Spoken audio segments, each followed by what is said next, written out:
रहीम। अज़ीज़ तलबा, आज हम एक गज़ल पढ़ेंगे। अहमद फराज की ये गज़ल है। और अहमद फराज, आपको मालूम है कि अभी कुछ अर्सा पहले ही उनकी वफ़ात हुई है, तो इनको हम जदीद दौर के शुअरा में इनको शामिल कर सकते हैं। और इनकी जो शायरी है वो इनकलाबी शायरी है। इनकलाब से मुराद ये है कि ये मुआशरे में जो फ़रसुदा पुरानी रवायात हैं या लोगों के जो रवैये हैं या लोगों का जो एक सोचने का अंदाज़ है, उसको तब्दील करने की जो ख्वाहिश जिस रवैये में पाई जाए, उसको इनकलाबी रवैया कहते हैं।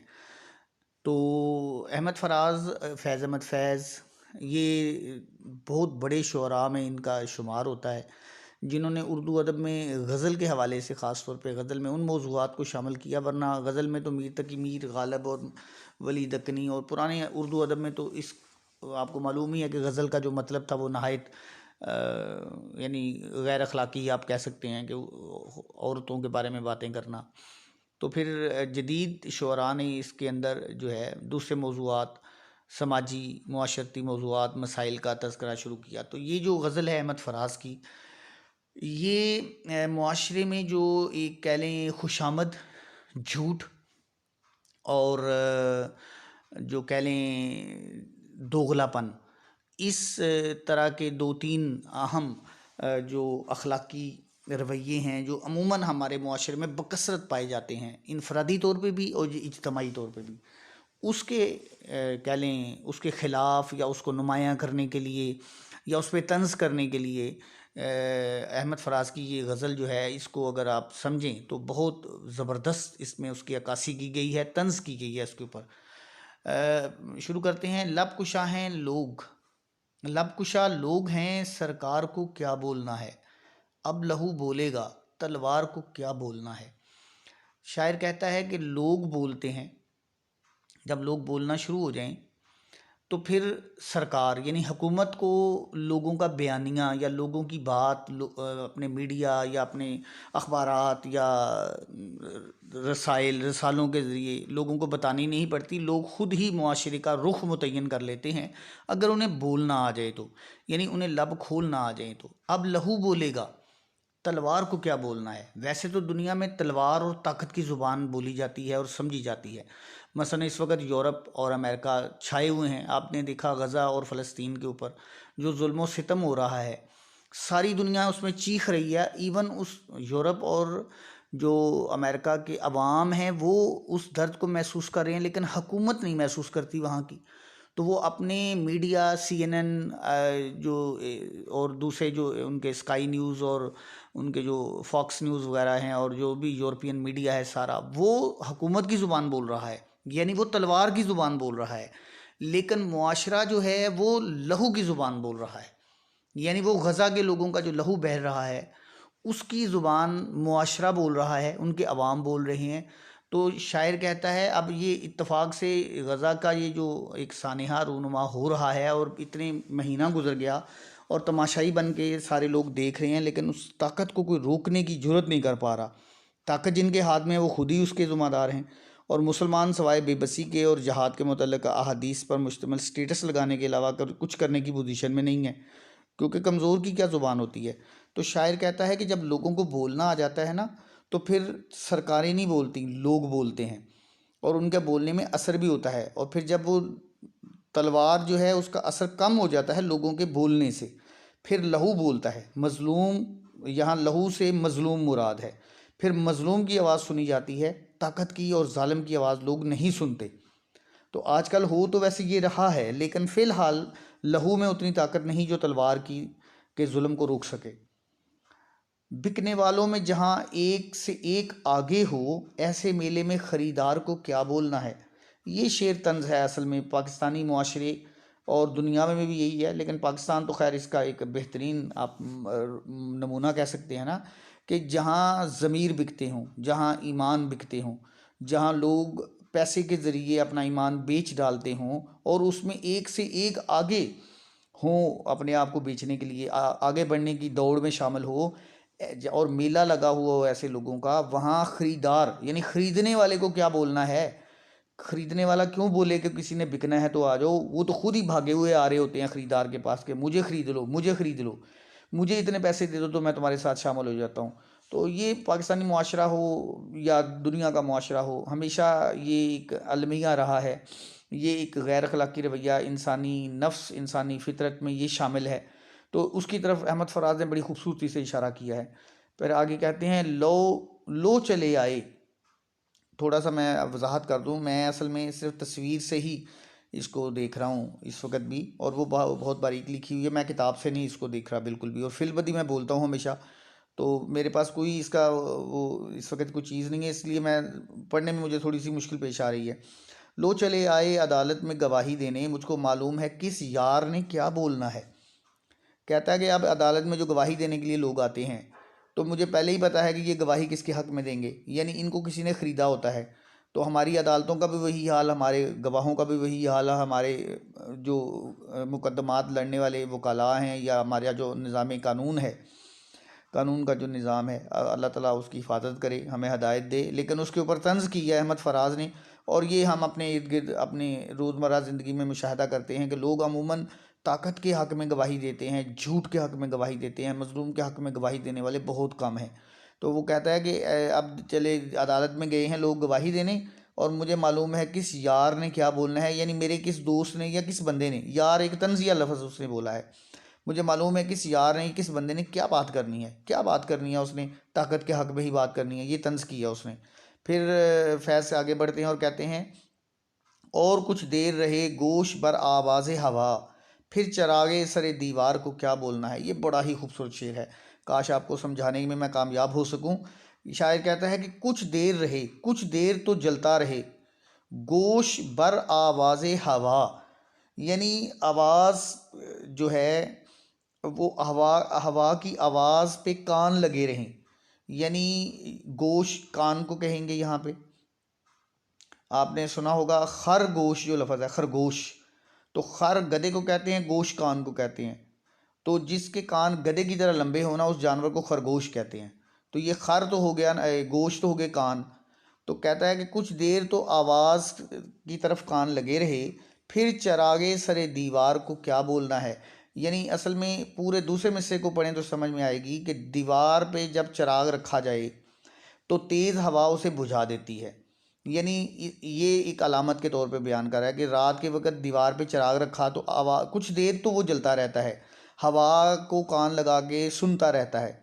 अलामती तौर पे शायर ये कह रहा है कि वो हवा को बर्दाश्त करता रहता है, और थोड़ी देर के बाद वो बुझ जाता है। फिर उसने क्या बोलना है, इसको आप अगर हम देखेंगे, इसको किस तरह हम इसकी तशरीह करेंगे, तो इसका मतलब ये है कि एक अच्छा आदमी कुछ देर तो बुराई के ख़िलाफ़ लड़ता है, लेकिन चूंकि वो तन्हा होता है, तो तन्हा आदमी कितनी देर तक बुराई का और बदमाशी का या गुंडागर्दी का मुकाबला कर सकता है। शायर उसकी तरफ इशारा कर रहा है। तो शायर ने बड़ी खूबसूरती से यहाँ पे इस्तेमाल किया है चंद अलामतों को, चिराग को, दीवार को, दीवार मुआशरा कह दिया, चिराग अच्छाई के लिए इस्तेमाल किया इस्तारा उसने, और गोश बर आवाज़ हवा का मतलब भी अच्छे इंसान के जो कान हैं या उसकी जो बर्दाश्त है, ये उसके बारे में उसने इस्तेमाल की हैं। इसको थोड़ी सी आप मज़ीद वजाहत आप मुझसे बराह रास्त भी ले सकते हैं, समझ आ जाएगी तो बड़ी अच्छी बात है। तशरीह जो किताब में लिखी होगी वो और ज़्यादा मुफस्सल होगी, उसमें आपको मज़ीद इसकी वजाहत मिल जाएगी। फिर कहता है कि मुझसे क्या पूछते हो, आखिरी ख्वाहिश मेरी, एक गुनाहगार सरेदार को क्या बोलना है। फिर वो अपनी कसम पुरसी यानी अपनी बेबसी का इजहार करते हैं। अहमद फराज कहते हैं, मुझसे क्या पूछते हो, मेरी क्या ख्वाहिश है। एक आदमी जो मर रहा हो, उसकी आखिरी ख्वाहिश की क्या अहमियत है, उसकी आखिरी ख्वाहिश पूरी हो या ना हो। मैं वो शख्स हूँ जो मुआशरे के जुल्म सितम बुरे रवैयों पे कुड़ता हूँ, और तुम मुझसे मेरी ख्वाहिशें पूछते हो, मेरी क्या ख्वाहिश हो सकती है। मैं वो उस शख्स की तरह हूँ जिसे सरेदार, सरेदार सर किनारे को कहते हैं, यहाँ पे सरे का मतलब है किनारे, और दार कहते हैं फांसी को। तो सरेदार का मतलब है किनारे पे फांसी, फांसी घाट पर, यानी फांसी वाला वो जो तख्ता नहीं होता उसको दार बोलते हैं। तो उस तख्ते पे खड़े हुए शख्स को जिसे फांसी दे देनी है, उसकी ख्वाहिशों को तुम क्या पूछते हो, मजाक उड़ाने वाली बात है उसकी ख्वाहिश पूछना। फिर कहते हैं, खिलकत शहर थी चुप, शाह के फरमान के बाद अब किसी वाक़फ़े इसरार को क्या जानना, क्या बोलना है। बहुत ही खूबसूरत गज़ल है, बहुत ही खूबसूरत। शायर कहता है, खलकत शहर, खलकत अवाम को कहते हैं, अवाम सारे चुप थे शाह के फरमान के बाद। जब एक हुक्मनामा जारी हो गया हुकूमत की तरफ से, बादशाह की तरफ से, फिर किसी की क्या मजाल कि वो उसके खिलाफ बोल के दिखाए। अब किसी वाक़फ़े इसरार को क्या बोलना है। इसरार सिर की जमा है, सिर कहते हैं छुपी हुई चीज़ को, राज को। तो वाक़फ़े इसरार का मतलब है हकीकत को जानने वाला। यानी जब बादशाह का हुक्म जो आ गया कि जनाब आपने ये करना है, तो फिर जिसको हकीकत का पता है वो भी बेचारा चुप कर जाता है। उसे पता है कि मैंने अगर बादशाह के हुक्म की खिलाफ वर्जी की तो मैं कत्ल कर दिया जाऊंगा। तो शायर अपने मुआशरे की बेहिसी या दोगलेपन या इनकी कह लें एक गैर अखलाकी रवैये की तरफ इशारा करता है और कहता है कि जब कोई ताकत की तरफ से हुक्म आता है ना, तो फिर बड़े बड़े राज जानने वाले, बड़े बड़े हकीकत का इदराक करने वाले, बड़े बड़े फ़लसफ़े बयान करने वाले, वो भी चुप कर जाते हैं अपनी गर्दन बचाने के लिए। तो आगे कहते हैं, वही जाने पसे पर्दा जो तमाशा गर है, कब कहाँ कौन से किरदार को क्या बोलना है। वही जाने का मतलब है वही जानता है पसे पर्दा, जो पर्दे के पीछे है। किसी ज़माने में जब ये टीवी, एलईडी और ये मोबाइल वगैरह नहीं थे, तो एंटरटेनमेंट के लिए लोग कहानियाँ बयान करते, किताबें, नावल वगैरह बाद में आए। पहले लोग ज़ुबानी सीना ब सीना चलती ही लोग कहानियाँ बयान किया करते थे। तो एक उस ज़माने में एक पपेट शो होता था।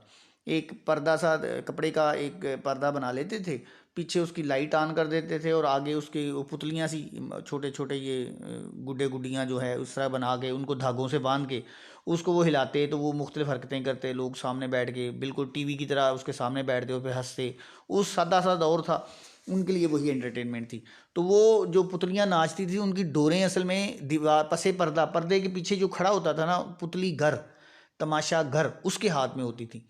तो ये उसको उसके साथ उसको तशबीह दी है कि आप मुआशरे में हमेशा से इंसानी मुआशरे में ये होता है कि जो हुकूमत होती है या जो ताकत होती है या बादशाह जो होता है, असल में उसके हाथ में मुआशरे की डोरें होती हैं और वो पीछे छुपा होता है। वो तमाशा घर है, वो तमाशा चलाने वाला होता है, यानी मुआशरे को चलाने वाला होता है। तो वो अहमद फराज कहते हैं कि जो पर्दे के पीछे जो तमाशा चलाने, पुतलियों की डोरें हिलाने वाला जो असल में कारीगर या तमाशागर है, वो तो हुकूमत या बादशाह होता है। कब किसने बोलना है, क्या बोलना है, किस किरदार ने कैसे हरकत करनी है, इसका फैसला ताकत के ऐवानों में होता है। यानी बादशाह किसी ज़माने में आपको मालूम है, अब भी दुनिया में देखें ना, दुनिया में वही कुछ हो रहा है जो अमेरिका चाहता है। अमेरिका गज़ा के ऊपर हमला हुआ है, किसी की क्या मजाल है जो उसके खिलाफ बगावत कर सके, क्योंकि तमाशा अगर दीवार के पीछे है। अब तो खैर सामने भी है, तो अमेरिका जो है उसका चेहरा सबके सामने आ गया है, लेकिन उसकी ताकत इतनी ज़्यादा है कि कोई उसके खिलाफ बोलने की जुर्रत तक भी नहीं कर सकता। तो ये उसकी तरफ ही एक इशारा है। जहाँ दरबार हों शाहों के, मसाहिब हों फराज, वहाँ गालिब के तरफदार को क्या बोलना है। यार क्या ज़बरदस्त शायरी है अहमद फराज, क्या ज़बरदस्त बात है। कहता है जहाँ मुआशरा पूरा दरबार बना हो। आपको मालूम है ये एक, मैं अब बयान करते हुए शर्म आती है, लेकिन ऐसे ऐसे बादशाह गुजरे हैं जो दीवार अपने दरबारों में, दरबार होता है ये जैसे आजकल हमारे वज़ीर आज़म साहब बैठते होंगे या हुकूमत बैठती है ना, तो उसके सामने वज़रा बैठते हैं, तो टेबल, बड़ा सा टेबल होता है, उसके गिर्द कुर्सियाँ लगी होती हैं। किसी ज़माने में भी ऐसे होता था, उसको दरबार बोलते थे। बड़ा सा कमरा होता था, उसमें लंबे से कमरे में सामने बादशाह बैठा होता था, उसके साइड पे दो लाइनों में उनके वज़ीर बैठा हुआ करते। ऐसे ऐसे बादशाह गुजरे हैं जो बरहना वहाँ आया करते थे और बुरी हरकत और बेहयाई की हरकत भी किया करते थे, और वहाँ के दरबारी बादशाह की तारीफ़ में वाह वाह किया करते थे। ऐसे भी गुजरे हैं, मुसलमान थे। मोहम्मद शाह रंगीला उनमें से एक बड़ा मशहूर। मैंने पिछले दिनों आपको एक वाक़या भी बताया था कि हमीयत नाम था जिसका, गई तैमूर के घर से। अलामा ने एक शेर में कहा था, एक मोहम्मद शाह रंगीला एक बादशाह था, उसको जब कत्ल किया था एक मेरे ज़हन से उसका अखवान एक बादशाह था। मेरे ज़हन में इस वक्त उसका नाम नहीं आ रहा, हालांकि बड़ा मैंने बयान भी किया था आपको। उसके ऊपर अल्लामा की एक नज़म है, अब्दुल कादर रोहेला था, हाँ बिल्कुल, अफगान बादशाह था, उसका नाम था अब्दुल कादर रोहेला। रोहेला उसको बोलते हैं, ज़ात थी उसकी, कबीला था। उसने कत्ल किया था मोहम्मद शाह रंगीला के ख़ानदान को, और ये तैमूर की नस्ल में से था, ये मुग़ल था। तो फिर उसको लेट गया कि इसकी ख़वातीन जो है मुझे कत्ल कर दी, तो लेकिन किसी ने कत्ल नहीं किया। तो फिर उसने कहा, अल्लामा ने कहा था कि हमीयत नाम था जिसका, गई तैमूर के घर से, आज तैमूर के ख़ानदान से वो गैरती रुखसत हो गई। तो खैर ये तो वैसे एक बरसबील तज़किरा एक बात हो गई। तो कहता है कि जो मुआशरा दरबार की शक्ल इख्तियार कर जाए, बादशाहों के मसाहिब, मसाहिब वज़ीर को कहते हैं, शाह बादशाह को कहते हैं, जहाँ दरबार हों शाहों के, मसाहिब हों फराज, जहाँ पूरा मुआशरा दरबार की शक्ल इख्तियार कर जाए और ताकतवर लोग जो हैं वहाँ बादशाह बन बैठें और आम लोग उनके वज़ीर बन जाएं, खुशामदी बन जाएं, उनकी तारीफ़ करने वाले बन जाएं, वहाँ गालिब के तरफदार को क्या बोलना है।